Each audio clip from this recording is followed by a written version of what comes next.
Greetings out there in YouTube land. This is Morris, man, and as always, I thank you guys for coming to my channel. And today I'm going to entitle this video, Artists Who Had #1 Hits and the actual songs they actually hated, and they didn't really even want to record them, but they became very successful songs. The first one is Sammy Davis Jr., The Candyman. They said that Sammy Davis Jr. actually hated that song, and it took his manager over a year and a half to convince him to record it. Because, I mean, it was a big departure from the stuff that he was doing. You know, the standard stuff, the Las Vegas type of stuff. I got you under my skin, I gotta be me. And then all of a sudden he's talking about candy, you know, but it became a #1 hit for him and the only #1 hit.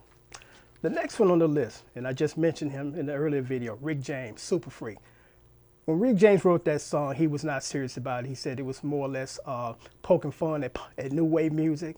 And it was not the type of song that he would normally record, because if you listen to that song, the arrangements, the sound stuff, totally different what he was used to doing. But he thought he, called himself being, sarcastic in a sense, and he wrote that song, and it became a #1 hit and his biggest hit.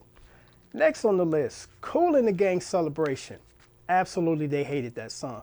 Matter of fact, sometimes in concerts, they had refused to play it because it was not, again, their style. Because Kool and the Gang was originally a jazz band, and a serious jazz band. If you listen to their early stuff, those guys were doing jazz.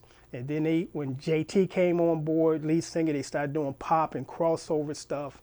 But the Celebration thing, it was kind of had a country flavor to it, and it was just something that it became their #1 hit. But they were not too pleased about actually doing the song. But you never know what will become a hit until it's released, Okay, next on the list, Earth, Wind & Fire, Reasons. Really great song. And the reason why they didn't like that song, because if you look back on Earth, Wind & Fire's history, they do a lot of positive spiritual stuff. And what a lot of people don't know about that song, Reasons, it was about two people cheating. Because loving your, craving your body, is it still temperatures rising? I don't want to feel I'm at the wrong place to be real. Clue. So next on the list is Sting, Every Breath You Take.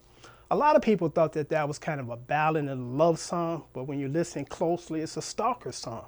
And he wrote that while he was going through a bitter divorce with his ex-wife. So it was a song that he really didn't want to do, but he did it out of anger. It became a very successful song. Okay, next on the list, Diana Ross, I'm Coming Out. And out of respect for Nile Rodgers, I'm not going to get into why she didn't want to do it, but the title kind of tips you off. Because the reason why she recorded, because Bernard Edwards and Nile Rodgers were up-and-coming songwriters. So Diana Ross kind of jumped on the bandwagon to get a couple of hits out of them, and that's what she did. But it was a song she didn't want to record. But, other people in her circle suggested that this would just be a good song to do because of the beat, and it was kind of a dance thing. So she recorded it, but it was not something that she wanted to record. Matter of fact, there were 2 other songs that she actually rejected and refused to record. And one of them had the word in it, infection. I don't know what the song was about, but it was that word was in there, and she's like, I'm not feeling this, so she didn't record it.